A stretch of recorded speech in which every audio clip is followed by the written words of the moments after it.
So today we're extremely happy to have Jiaxin Yin to give a talk on his recent work on kagome lattice. So Jiaxin has actually been very well known in the community for doing many extremely good STM measurement. He's also very prolific in terms of publishing high-profile papers, and his review article in Nature has been getting a lot of citations recently. So today he's actually working now in the Southern University of Science and Technology. So today Jiaxin will tell us about his most recent work on quantum diversity in kagome lattice. Yeah. Okay. Yeah. Thank you, Jiaxin. Yeah, it's all yours. Thanks for the introduction.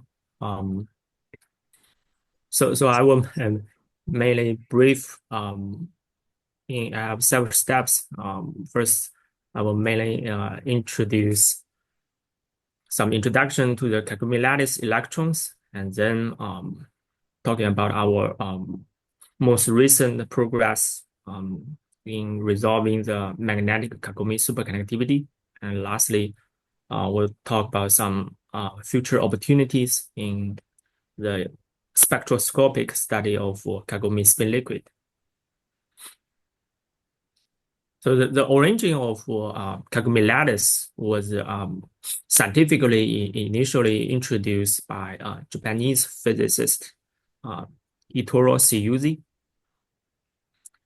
And at that time, he was there's a background that in 1944, Onsak has made a significant contribution for the exact solution of the Ising model for square lattice, and then people extend this model to honeycomb lattice, and then to honeycomb lattice, then eventually to hexagonal lattice and to kagome lattice. That was Itoro Seiyuzi's famous work. And when I was in China recent 2 years, I happened to find that this kagome type of pattern is actually very usual in Asia folk culture. For example, here, what we found in collaboration with archaeology, that we find there's some recent progress that this is one of the most ancient kagome type of bamboo basket pattern that found in actually determined to be from 200 BC. So this has a lot of connections with Asia culture. And nowadays, it's in Western culture. It's also related to religions. Now it will soon be the holiday season, and you will see. When I was in U.S., you will see in the supermarkets there will be a lot of kagome patterns that it represents. I think it represents harmony, and it represents unity, etc. And here is some introduction about how we start from the kagome, the Ising model in the kagome lattice, how it progressively evolves into kagome electrons. So in the initial work by Itoro Seiyuzi, what he found, one interesting thing is that when the exchange induction is antiferromagnetic, there is no phase transition. In contrast to the scenario, to the case that when there is ferromagnetic induction, there is a clear ferromagnetic phase transition. So that is well connected to the later on field of quantum spin liquid. Essentially, there should be, when there is antiferromagnetic exchange inductions, the spins are highly frustrated, and it tends to form multifold degeneracy with long-range quantum entanglement in the ground state.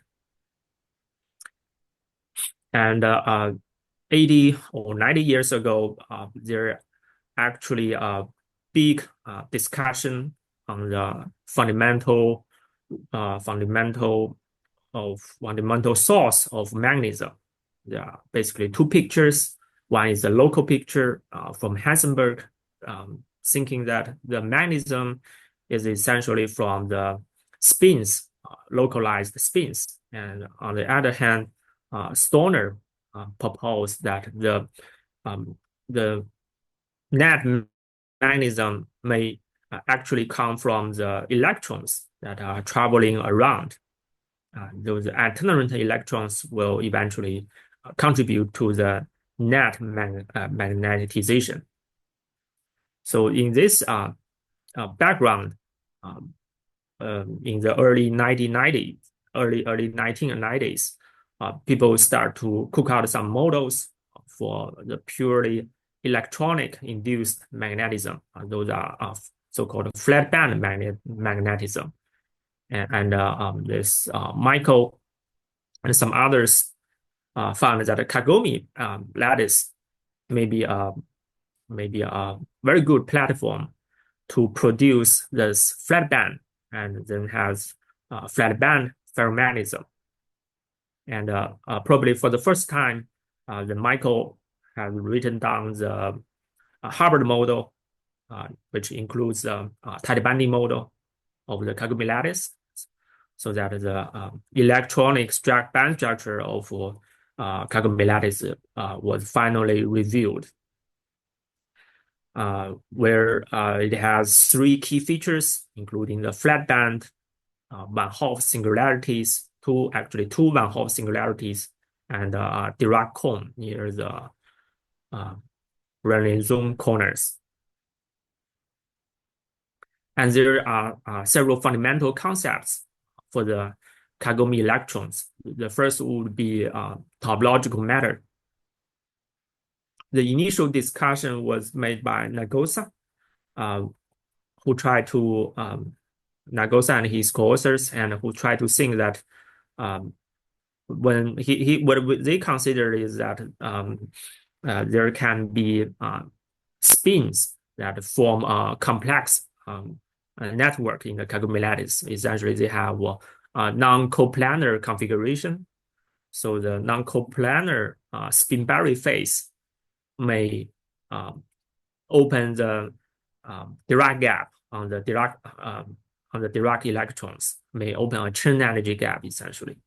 So this Chern, when the Fermi level fills in within the Chern energy gap, then the system will exhibit quantum anomalous Hall effect, where the kagome lattice will carry chiral edge states. And this is also connected with the Nobel Prize winning Howland model, also discussing that it can spontaneously open a Chern energy gap due to some certain magnetization of the system. But this kind of non-coplanar spin or the Howland, those loop current or orbital magnetism are extremely difficult to realize in real materials. And then around 2005 and 6, Kim Lee and Shoucheng Zhang, they found that you actually essentially what you need is actually more simpler inductions, and which is intrinsically exist in many quantum materials, is spin-opt coupling driven topology. Essentially, when the kagome lattice carry a King-Meili type of spin-opt coupling, then and when the system also have autoplane ferromagnetism, then similarly the Dirac cone points will open Chern energy gap, and the system will exhibit again the quantum anomalous Hall effect. The kagome lattice will carry edge states, chiral edge states. There are several theoretical work specifically focused on the Chern spin orbital coupling driven topology in the kagome lattice. And another topic for the kagome electrons would be the many body inductions. of course, the initial focus would be the flat band magnetism, and then Xiaogang Wen and his collaborators also proposed that when the system has many kind of interaction together, includes the spin orbital coupling, auto-plane ferromagnetism, partial filling of the flat band, all this condition meets together, then the system would exhibit fractional quantum Hall effect with very high temperature. And then another interesting, another theoretical focus would be the Van Hoff filling.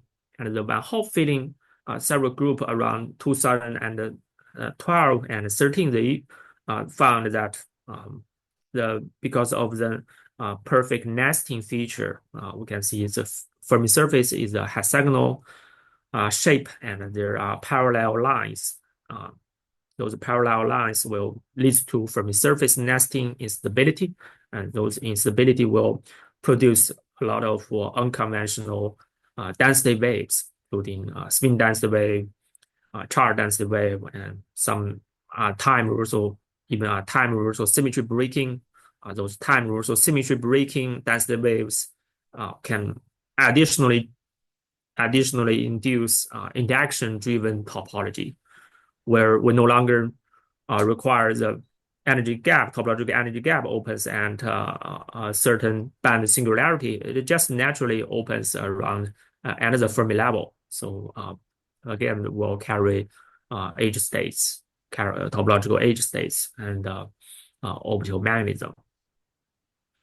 And there are also discussions on because the doped spin liquid would at that time was a famous topic in the research of high TC superconductivity, and then people adopt this idea to kagome spin liquid, and they did some model and found that the doped kagome spin liquid could introduce time reversal symmetry breaking superconductivity with unusual superconducting order parameters. And on the experimental side, in searching those Chern energy gap, initially our focus was on this iron tin material, where people did photo emission and STM and a lot of transport. But eventually, we actually found that this material ground state, it has ferromagnetic ground state where the magnetism lies within the kagome plane. Since it's within the kagome plane, so it's not an ideal match with the K-Meili spin orbital coupling. So in that sense, K-Meili spin orbital coupling is the ICA term won't open Chern energy gap in its ground state. So that we try to look for other system, and we also found the actual tin atom in the kagome lattice would probably alter its ideal kagome-like tight banding configuration. So at that time, we found another system called this 166 system.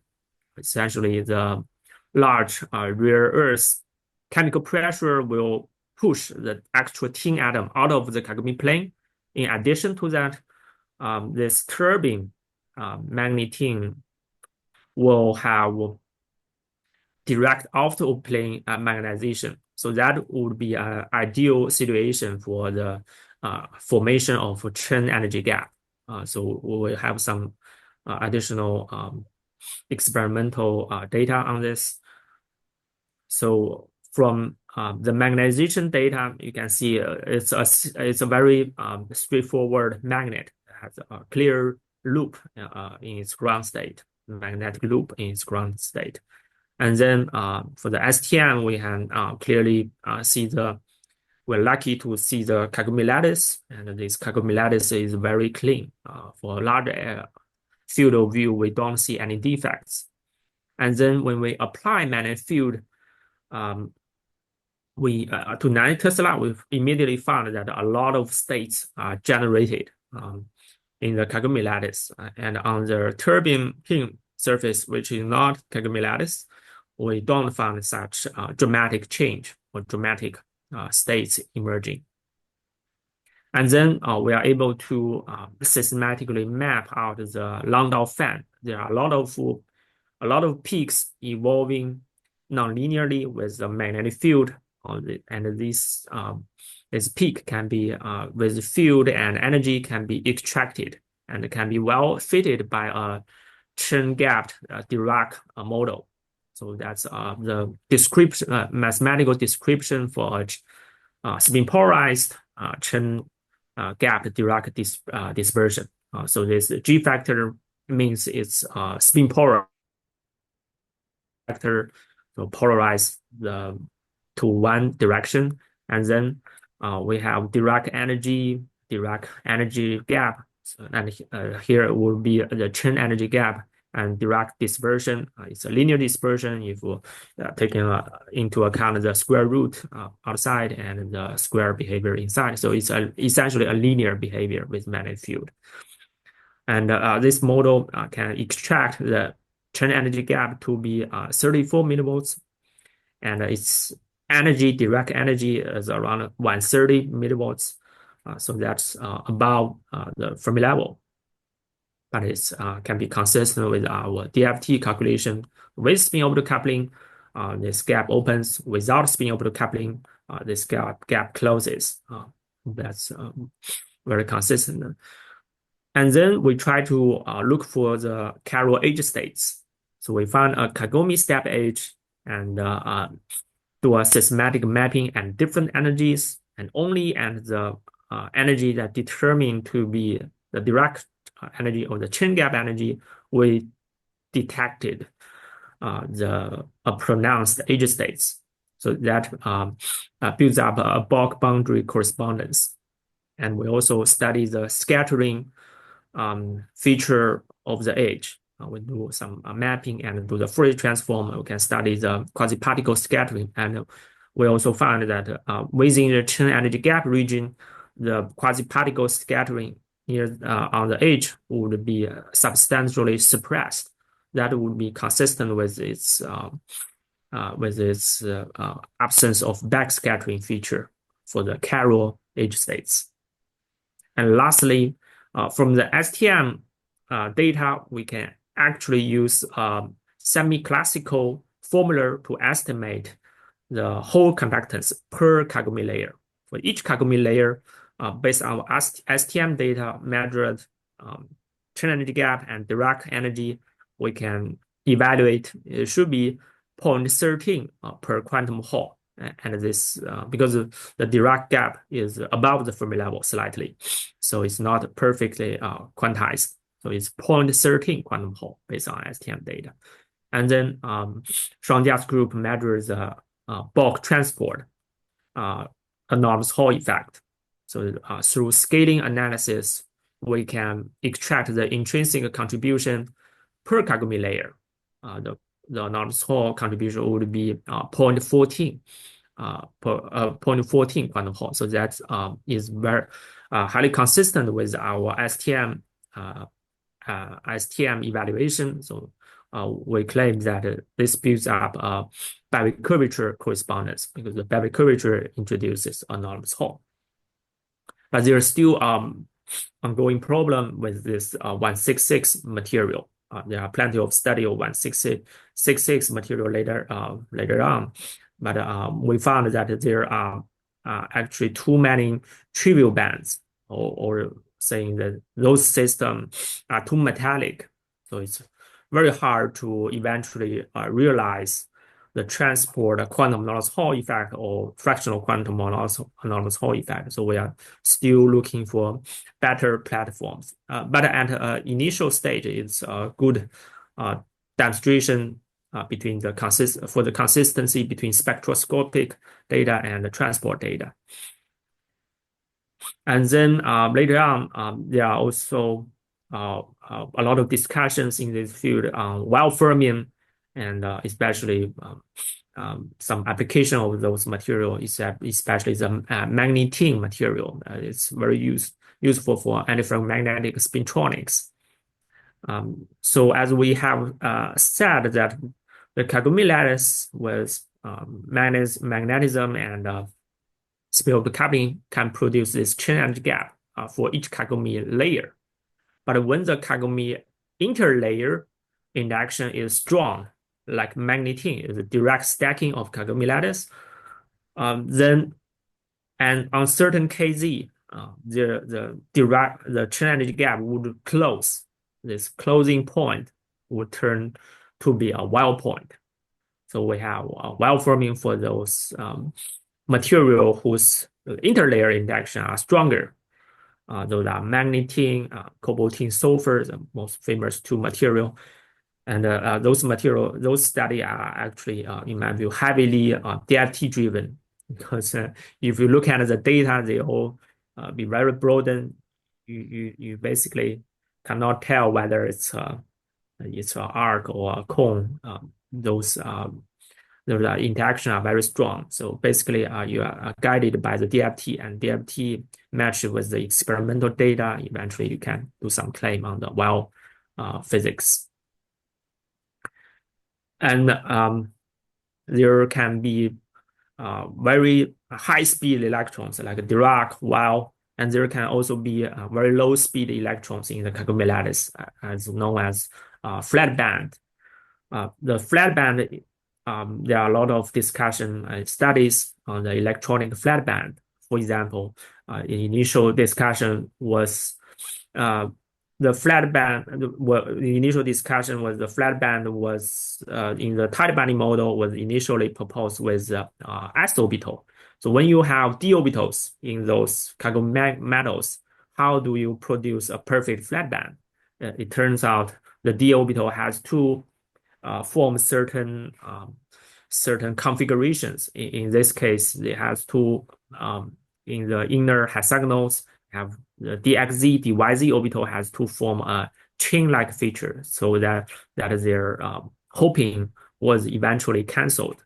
And mimic this electronic situation, people also studied phonon flat band. The phonon can also have band structure, and when the vibration of the inner hexagonals has the same displacement towards one direction, so their net force would be zero. So this kind of mode would not propagate again. It's a localized phonon, so it's a flat band phonon. So there are also such discussions, and especially those flat band in both electronic and phonon band structure, they are in touch with a parabolic band. This parabolic band touching is also a very interesting point. And with spin orbital coupling and ferromagnetism, it can also opens a Chern energy gap. And this leads to exotic physics like orbital magnetism. And this flat band phonon effectively act as a bosonic mode. So it can actually can couple with the electron band structure, leads to this double kink feature, and actually can driven many body inductions, leads to density wave instabilities and even superconductivity. And another thing is like the twisted bilayer graphene people, they nowadays also discuss this condor physics in their marine system. In kagome system, there are also initial discussion on the condor potential condor interactions, because the flat band can mimic the F electrons local orbital flat band. So when the interaction is strong, like in the magnetin system, this single particle flat band would hybridize with the alternate electrons and leads to a many-body resonance near the Fermi level, and can also lead to resistivity upturns in several kagome systems. Here is an example of the kagome flat band study in our previous research in the cobaltin sulfur we found near the Fermi level. in the band structure, there do exist partial flat band, and it's in touch with parabolic band, very similar to the tight banding model. And with spin orbital coupling, there opens energy gap. And in the tunneling study, we found in one kind of surface is sulfur surface, we do observe a pronounced flat band peak near the Fermi level. And recently, because there is some debate which is terminations in the STM community, we recently new progress was that we did some layer selective chemical marker. We study this SE doped cobaltine sulfur, so we can see fully determine pin down the surface determination in the determine the S surface. We see a lot of SE dopants, and this also helps us to do the quasi-particle scattering to see the momentum feature of the flat band. Momentum feature of the flat band. It's indeed a flat band with flat dispersions. And then we did a magnetic field perturbation. Magnetic field behavior of the flat band is very strange. It actually expected to shift to the negative energy, but it always shift to the positive energy. This positive energy shift gives us a negative effective moment around negative 3 mu b. So this negative is opposite with spin magnetism. So we think it probably is from orbital, and because it has a Chern energy gap in the model, so from the tight banding model and the first principle calculations, we indeed found the flat band can actually carries a negative orbital magnetism. So this is probably the demonstration of the flat band orbital magnetism in this system. And nowadays, in the twisted bilayer graphene system, there are also can be better demonstration of this orbital magnetism, because carbon naturally do not have spin magnetism, and they can still have quantum Nernst Hall effect, which definitely require orbital magnetism. And what brings this kagome metallic system into worldwide discussion was the eventual discovery of superconductivity. Is 135 system by Wilson and iron germanium by Pengcheng Dai and Yiming in Rice. And in those systems, the band filling is around Van Hoff singularity, and there below the charge density wave transition, there opens an energy gap, and this full emission found this energy gap of the charge density wave is highly anisotropic, and there's some indications for the time reversal symmetry breaking of the charge density wave. We'll discuss later. And there are also effective tuning of the charge order and the superconductivity with pressure or doping. The charge density wave can be suppressed, and superconductivity can be promoted. And the initial stage, our collaborator Zurab did a nice work, studied a lot of did a lot of mu-SR studies, and summarize Umura plot. From the Umura plot, they found that the superfluid density is very thin. It's very different from the conventional BCS superconductors, but close to the cuprates correlated superconductors. So that's give us some initial sense that this could have some unconventional feature in the superconducting ground state. And in our study, we also in the initial stage, when immediately after the discovery of the charge order, we find some unusual feature of the charge order. We studied the vector peaks of the charge order. We found the 2x2 vector peaks have different intensities along 3 directions. So in reference to previous study in the TISE2 system, we claim that it probably can be a topological charge or a chiral charge order. And this chirality can be effectively manipulated to be clockwise or anti-clockwise with applying a magnetic field. And in proton dice iron germanium sample, we also find that not only has chirality, but the kagome layer can have edge states within the charge order energy, within the charge order gap energy. And there are some other evidence, many STM studies, including recent some optical control from the VDS group, and some anomalous Hall effect, some many mu SR studies, and some Kerr effect, and some chiral transport evidence, and even some talk evidence for the emergent orbital magnetism in those charge ordered state.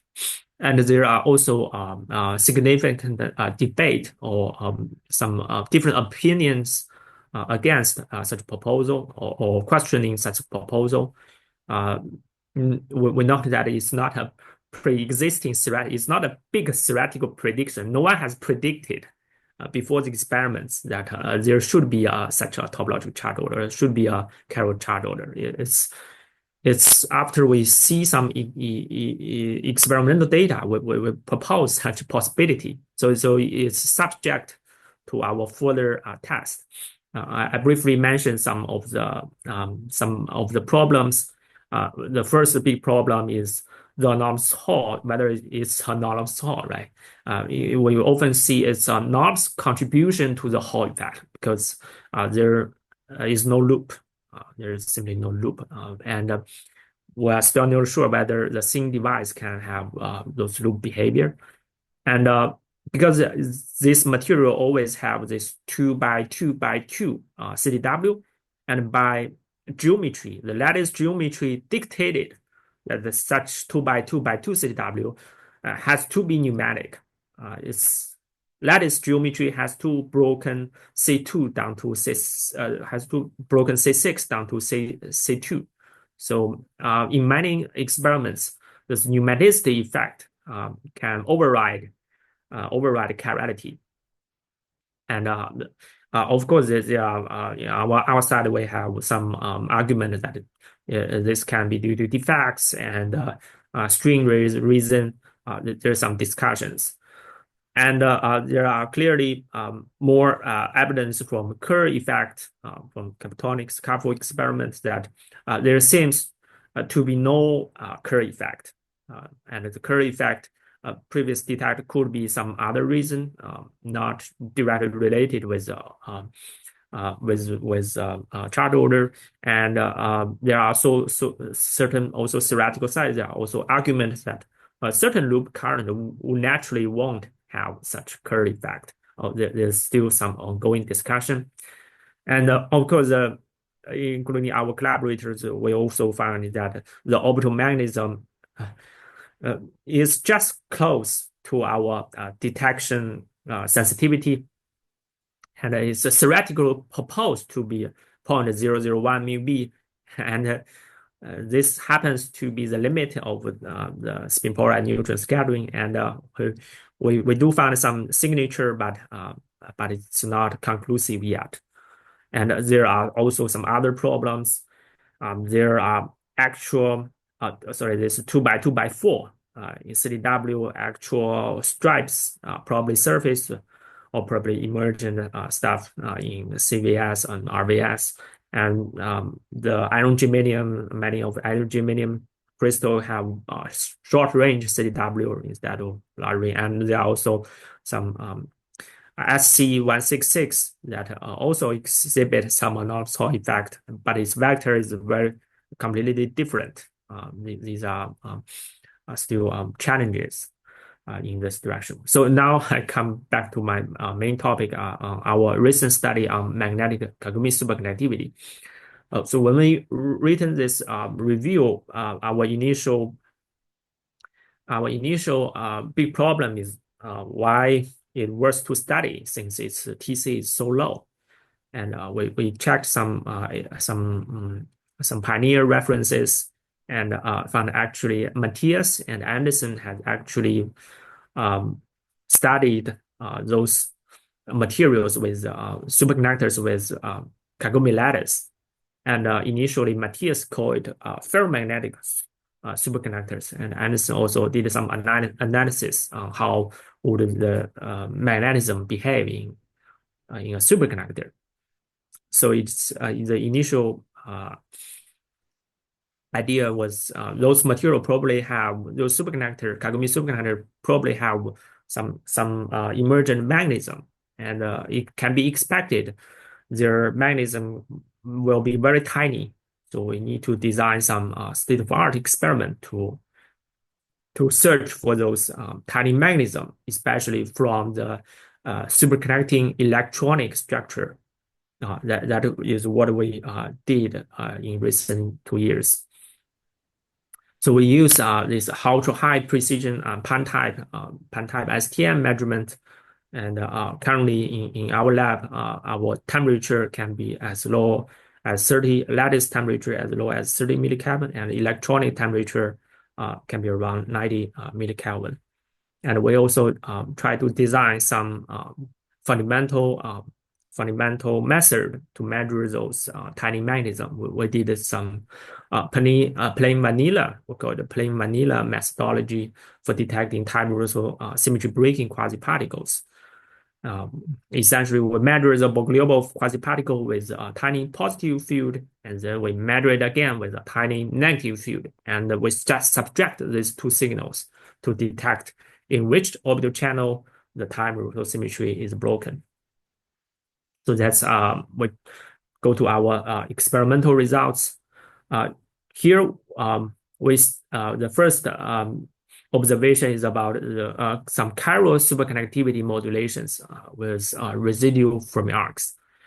So we have measured all these 3 samples. They all exhibit same behavior. But my favorite is always to be the potassium vanadium antimony. As you can see, when I draw this experimental data for these 3 materials, you can see for these 2 others, they always have the stripe. That is, some believe it could be surface, some could be still believe it's could be a bulk behavior. So that's under discussion. And the CVS has actual 2x2x4 CW, and you can see KVS is the most clean one. So we study focus on KVS. And when I was at Princeton, we can only detect the charge order gap. So now we can finally detect the its superconducting gap.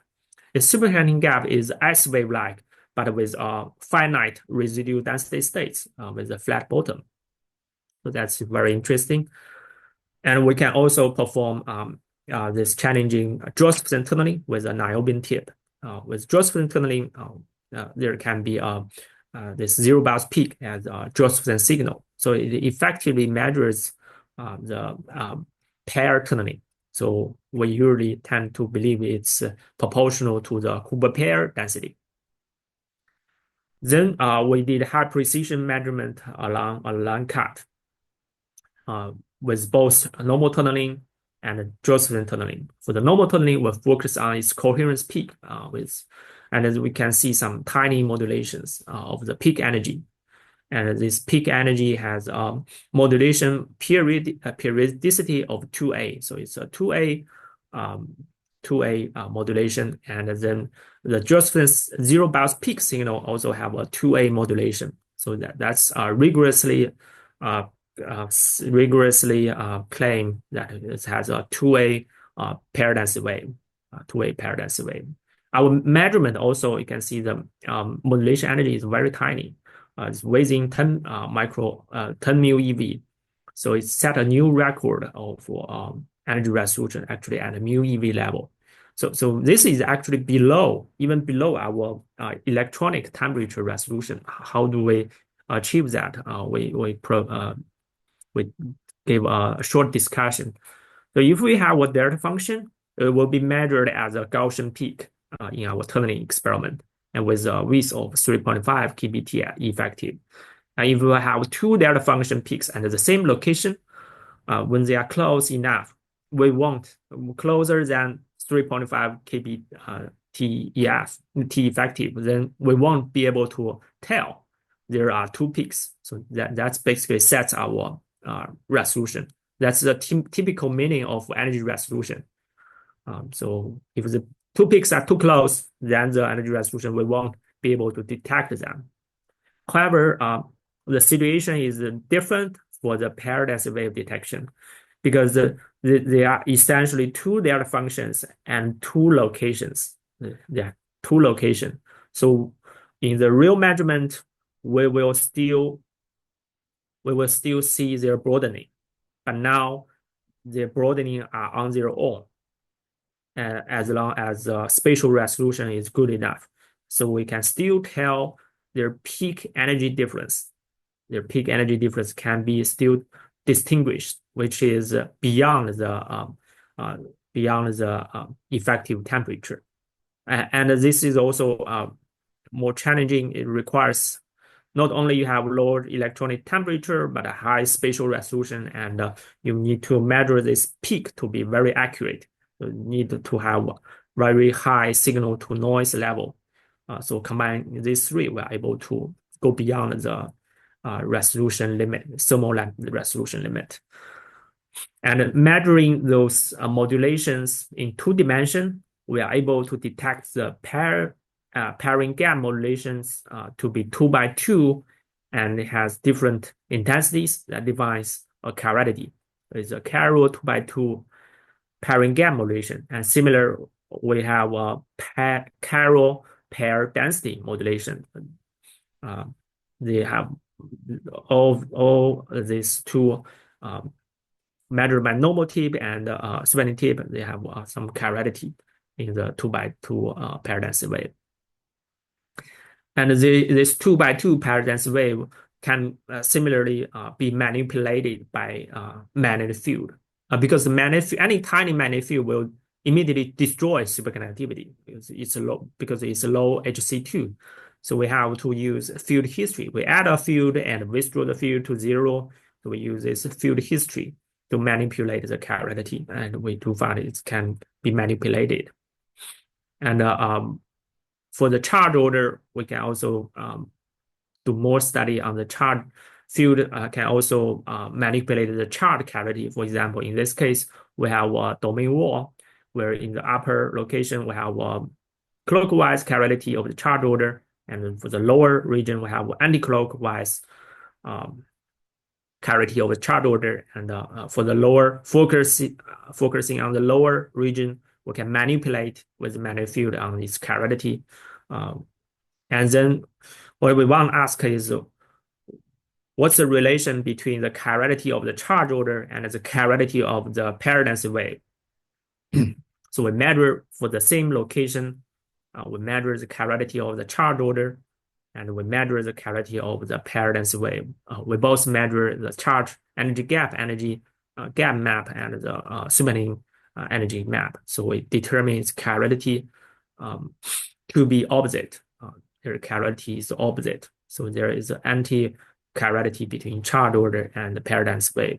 So in the Ginsburg-Landau theoretical analysis, this would imply that the induced PDW coupling constant would be a negative sign. So it's an unusual coupling constant. And finally, we want to understand what leads to the large residual density of states in this S-wave-like gap. So we measure a lot of quasi-particle interference and different temperature.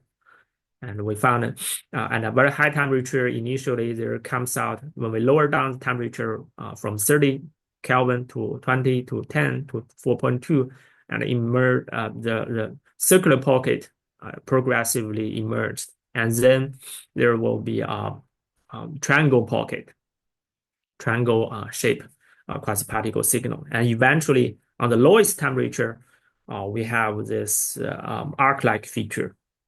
So firstly, what we want to understand is how do we understand these emergent triangles? This circular pocket has been known for the from the antimony orbital, and for the original Fermi surface, we don't have those triangles. We only have a big hexagonal Fermi surface, and we found that if we consider a 2x2 chiral flux or 2x2 CDW, it can lead to band folding and create those triangles. And this chiral flux model was actually adopted from Jiaxin Hu's theoretical paper, and actually initially directly connected to the loop current model in cuprates. So we have this. Understand this triangle. Where does this triangle come from? Come from the formology on the chart order, and then how do we eventually get to the arc-like feature? And so we think there are two essential steps. First is the uniform superconductivity occurs in the antimony orbital, in the p orbital. So the antimony has to be disappear, antimony, or the circular orbital will be disappear below Tc, and then there will be a pair density wave formed between p orbital and d orbital. And d orbital do not have uniform pairing. It only has PDW. So this PDW eventually will lead to a Bogoliubov Fermi surface. So it also means the d orbital will not have uniform pairing. So that's our initial eventual physical picture. The p orbital has uniform pairing, and d orbital has PDW, and this is connected with the Bogoliubov Fermi surface is connected with real space 2x2 modulation. So our study builds up a space momentum correspondence of the finite momentum paired superconductivity. It will simulate it is rather similar to the bulk boundary correspondence for topological matter. Here we are building up a space momentum correspondence. And we have reproduced this 2x2 and 2x2 PDW and Bogoliubov Fermi arc feature for many 135 system, actually inclusively all these three platforms. Because CVS and RV has some actual nematicity, actual surface stripes, so it has some complexity there, but it always has some chiral 2x2 PDW. And our research is also connected by recent chiral transport signature. There are several chiral transport reports on the 135 system. And also our recent fold emission also reports that the d orbital for the CVS, for the first time, they have achieved a very high resolution to measure low temperature to measure the symmetry gap structure from momentum space directly on the CVS, and they do find one d orbital is highly anisotropic, could be due to pair density wave. And our theory collaborator did some self-consistent theory for the chiral 2x2 PDW, and its gap structure is very similar to the fold emission observed ones. So our next goal is to design some phase-sensitive evidence for the pair density wave. For example, the D wave has a momentum space, it has both positive sign and negative sign. For the pair density wave, it actually is a real space sign modulation, sign reversal with the phase modulation. So how do we prove this phase modulation in experiment would be our next goal of research. And our next topic would be the evidence for the time reversal symmetry breaking kagome superconductivity. So in the first topic, the D wave band, the D bands, the d orbital bands actually do not have uniform superconductivity yet. It only have pair density wave. And now when we further dope a lot of tantalum atom into the system, so the CDW is fully suppressed in this situation. CDW is fully suppressed. There is no CDW, no PDW. And we found the kagome superconductivity is promoted, but all the D band become isotropically pairing. And this is from fold emission and this is from small angle neutron scattering from Pernod-Dast group. They also find this is highly isotropic. So it seems to be very conventional. And our STM also found that it's indeed a fully gap system, very sharp coherence peaks and a very flat bottom. Now we don't have this residual density states because there are no PDW, no CDW.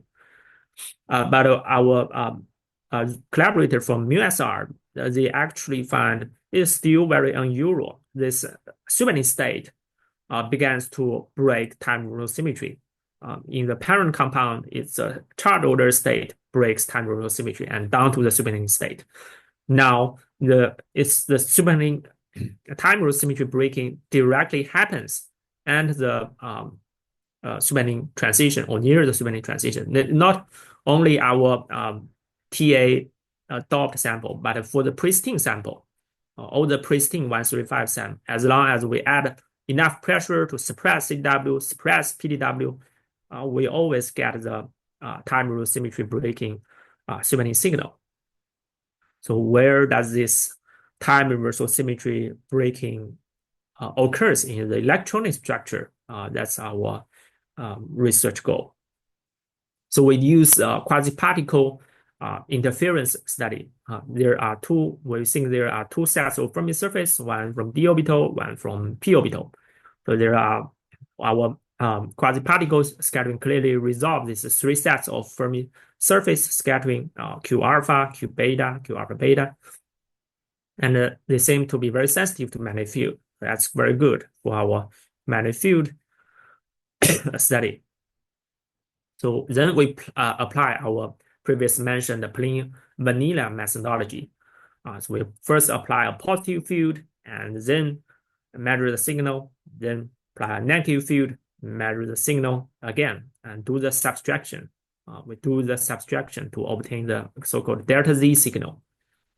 And we do find some delta Z signal and the strangely and the alpha pocket So this is energy slightly smaller than the energy gap, and this is deeper inside the energy gap. And this is confirmed to be intimately related with the superconductivity, because when we raise the energy outside the energy gap, or raise the magnetic field to be larger than HC2, or we raise the temperature higher than TC, such kind of signal disappear completely. So it's intimately related with time rotation symmetry breaking, superconductivity. And we also did in-plane fields. Again, the signal occurs in the Q alpha. So it's very consistent behavior. But there is a problem by our methodology because the internal magnetism by MuSR is actually detected at zero field, while our quasi-particle signal interference measurement is a finite magnetic field with finite reverse magnetic field. So we again check the superconducting gap modulation and zero magnetic field.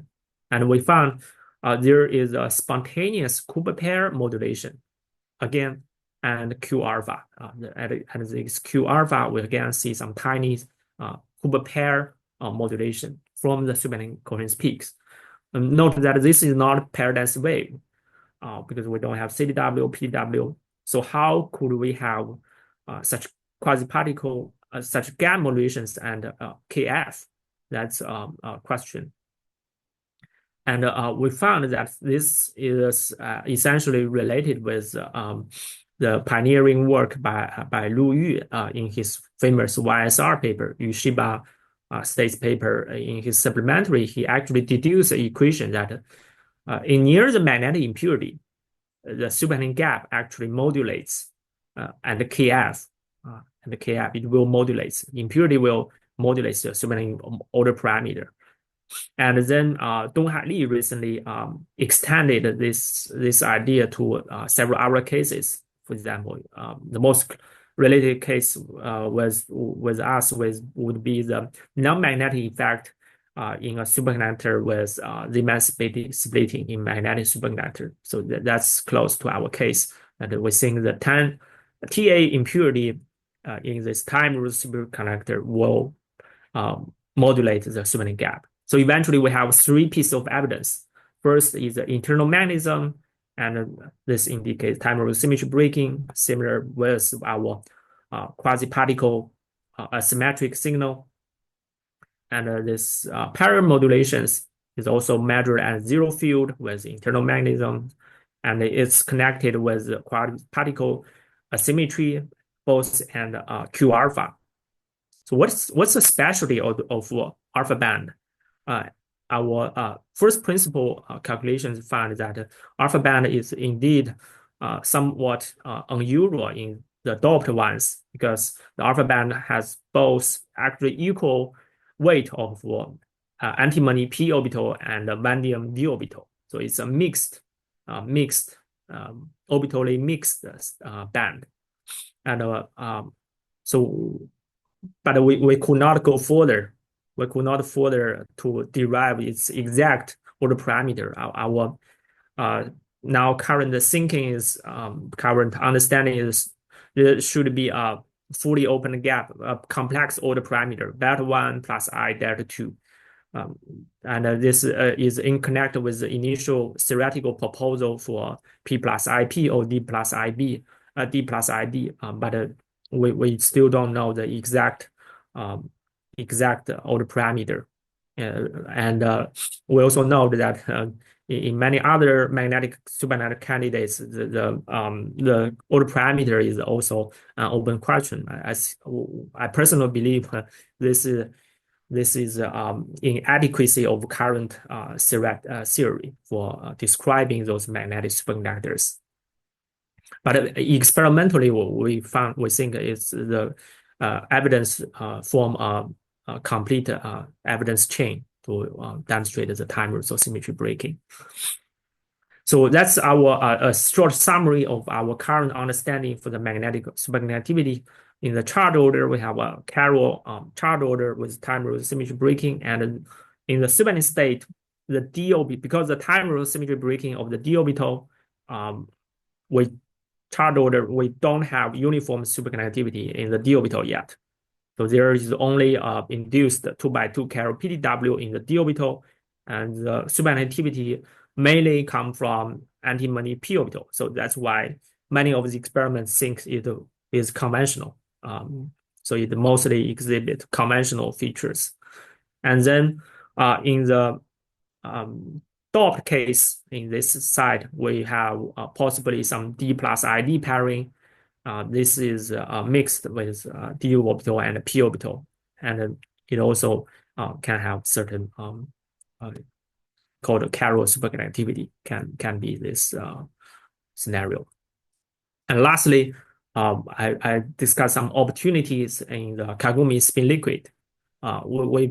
We studied one case of kagome spin ice. We have not yet go to the kagome spin liquid yet, but it's kagome ice study on the HOAG-GE. This material is initially proposed to be a kagome spin ice by neutron scattering. And our tunneling study found two drastic peaks, symmetric with respect to energy, and I won't go to more details. It's very impressive peaks in my experience of tunneling study. We never see such sharp peaks, and it's down to the negative energy, actually, negative value, actually. And this is thermal studies suggest connected to the spin ice mechanism, and we have some model fitting, and we found that it actually is a spin flip phenomenon. The tip induced the spin flip. But the spin flip energy is actually very small. It's 2 millivolts. So why do we have 100 millivolts deep energy? It is because we have to climb over a orbital barrier. When the spin flip, it goes to an intermediate state that the orbital is orthogonal to the electrical, to the crystal field. So that costs energy. This energy is estimated to be 100 millivolts by the first principle calculations. So we adopt some old PRL model and which can describe our data reasonably. The take-home message is the local electric field can control spin liquid or spin ice magnetism, but it requires to climb over the spin orbital coupling energy. The first sentence is the second sentence seems to be a natural reason. Without our experiment, you can also do such claim. But we think there are still many opportunities in the electronic method in study those spin liquid material, especially when they are become metallic, or we can put some metallic film on top. The question scientific problem is scientific goal, or goal is how do we characterize the long range quantum entanglement with advanced spectroscopy. I think there is still plenty of room for theory and experiment along this new direction. And lastly, I go to my summary. I have 2 or 3 years ago, I have interesting thinking. Because we have discovered so many interesting phenomena in kagome lattice. I described our or many others, including many others, research in kagome lattice as a quantum party in kagome lattice. This is adopted from the Jiaxin Yin's famous sentence, his famous comments to the high energy physics in the 1980s. He said, in the next 10 years, the most important discovery in high energy physics is that the party is over. That's in one conference, he did that comment. So we think that I adopt this quantum party in our kagome type of research.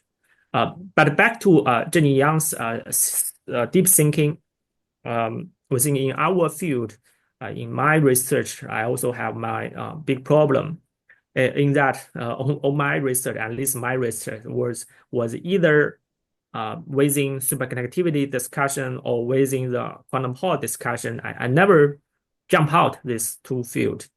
And the question is whether we can have the third kind of macroscopic quantum phenomenon.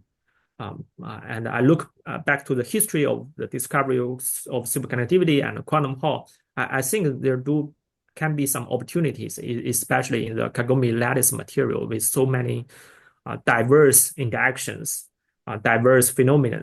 I hope that eventually the young next generation can discover third kind microscopic quantum phenomenon beyond superconductivity and quantum Hall, either in kagome lattice or in other quantum material platforms. Thank you. Okay, yeah, thank you, Jiaxin. Yeah, very nice talk. Yeah, let me ask you. Let me try to understand what you said. So in the case of a pair density wave, so you actually think it's actually due to charge order? I mean, because you don't see it. Yeah, it's induced by the charge order. How do you understand the previous claim of other, superconductors without charge order, the pair density wave, for example? Your primary. Yeah. So some other STM measurement by Shimmers and many other groups have shown many materials with charge density, including cuprids, uranium dichloride and various other things, right? So what you're thinking on that? Yeah, we have a serious discussion in this paper posted in arXiv, the English version. We actually follows the Donghai Li's discussion. I think it's a healthy discussion for the field. Are they from the superconducting, most people measuring the superconducting gap modulations? So are they from pair density wave or pair breaking scattering? Meaning, if you have observed the pair density wave in a few region of your sample or near the impurity region, you better be very careful. If your material have impurities or other defects, it could be induced by those pair breaking scattering instead of intrinsic pair density waves. So then although it they would not be both very exhibit important. modulation feature. And then also, of course, we want to to connect to your question, we want to design some new experiment. Essentially, the paradigm wave, I think the like D wave, right? Superconductivity, you have the sign change. We want to design some experiment to prove its sign change feature. I think that will be advance the rigorously of paradigm wave. That So I mean, in your opinion, then the paired density wave, at least in the case of 135, is not very important, right? It's not important to the. I think it's induced paradigm wave is important in that we found the d orbital seems do not have uniform superconductivity. It only have a pure paradigm wave. It's a purified paradigm wave. It's important in that sense, not in the sense that it's a mother state. Okay. It's in some other sense, it's important.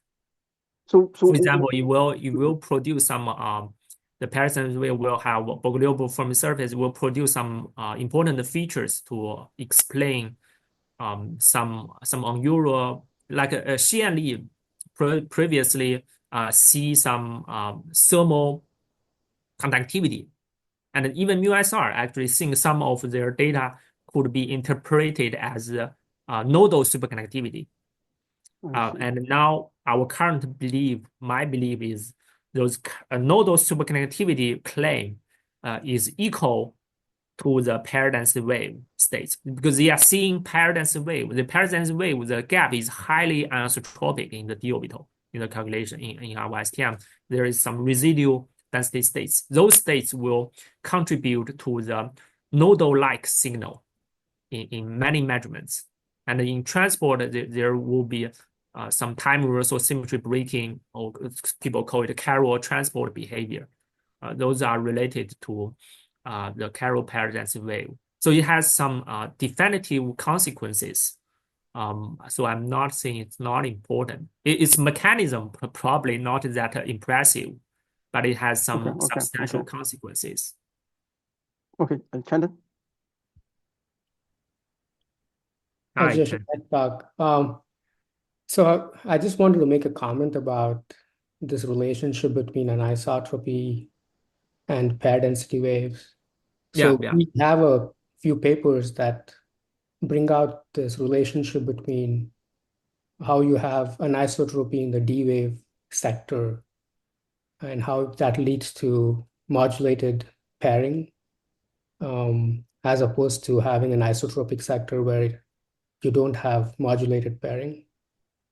And there also we come up with scenarios where you can get finite cube pairing without long range order, leading to fluctuating pair density waves, and such certain other concepts where you can relate this nodality to the modulation. So that's the comment I wanted to make. Yeah, can you send me an email on your papers? Yeah, thank you. So the other question I have, Jiaxin, is, I mean, what do you think is the pairing mechanism in the fully emitting electron lattice? I guess you cannot tell, right, from your measurement, or some other things. What is the role of this time reversal symmetry, break place in terms of a superconductivity? In the doped case, you mean? Yeah, in the doped case. I mean, up to the highest TC case, right? Yeah. Yeah. You can see in the iron superconductor, there are many discussions of S plus IS in the 2012 one, those region, and their basic argument is if you have two bands, two orbital, you have mixed these two orbital, then naturally you will have this time reversal symmetry breaking pairing and fully open S plus IS mostly. Okay. As long as you have multi-orbital, it's a natural thing to have time reversal symmetry breaking. Okay. That's my understanding. I'm not sure if that is concrete. Yeah, Gu Changqiang has a question for you. Yeah, he's STM expert. Yeah. Yeah. You're muted. Yeah, muted. Yeah. We still cannot hear you. Yeah.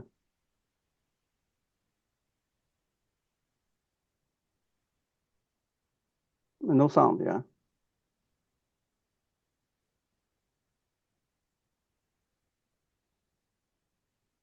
I mean, you can type it. Why don't you type your question in? Then I can ask him. Then you can hear, right? I assume.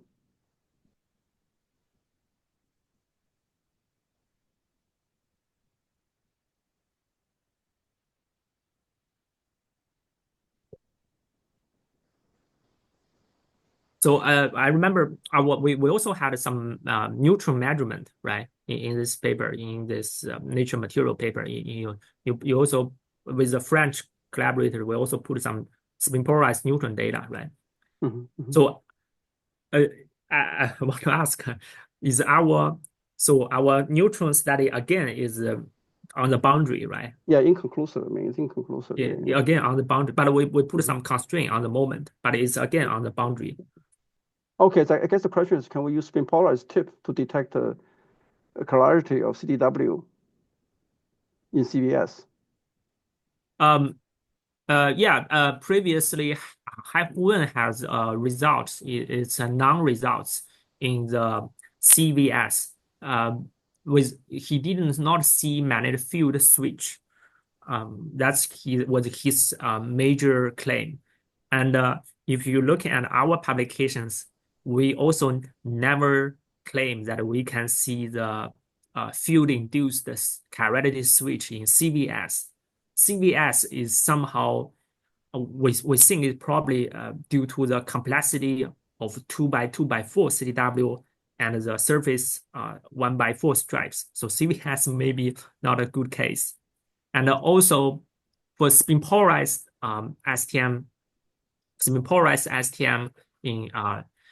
in detecting those tiny orbital magnetism is very challenging, because the orbital magnetism in those mechanisms are induced by those has very tiny magnetic moment, 0.01 μb in our recent neutron measurement. So that won't give you sizable spin splitting. Without sizable spin splitting of the bands, we won't be able to detect the spin polarized signal. But we do have in our PRL with puncture die on iron germanium. That is a well-defined antiferromagnetic material.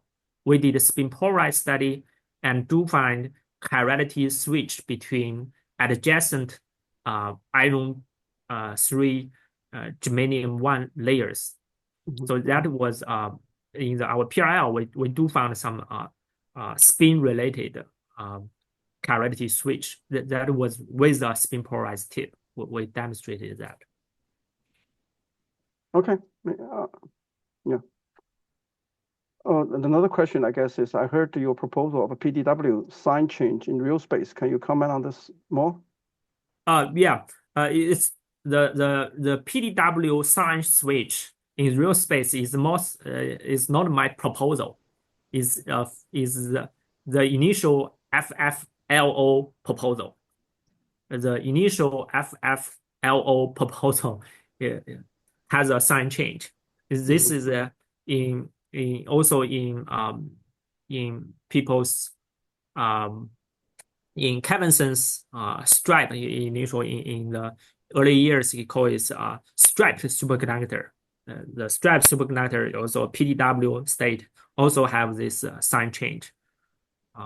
It's not, it's general agreement, I would say, general agreement for the PDW order parameter. It should have such a sign change. Okay. Oh, I mean, he asked whether you have any ideas how to see it. I mean, with STM, it's quite hard, right? Right. My idea, my proposal, I propose experiment is that I want to propose my experiment is that I dope non-magnetic impurities. I dope dilute non-magnetic impurity. Because for the zinc in the cuprate, there is a famous experiment from my previous advisor, Shu Pan and Shams Davis. They use zinc impurity to suppress non-magnetic impurity, to suppress superconductivity. I designed to use non-magnetic impurity dilute non-magnetic atomic magnetic impurity to suppress PW locally. So if I can see Randy, it is suppressed locally near the impurity, non-magnetic impurity, and then superconductivity, uniform superconductivity, and CDW is not suppressed. This comparison would prove PW is a unique quantum state with sun change. okay. Yeah, Randy. Hello? Randy? He didn't say anything. I thought he had a question. Randy?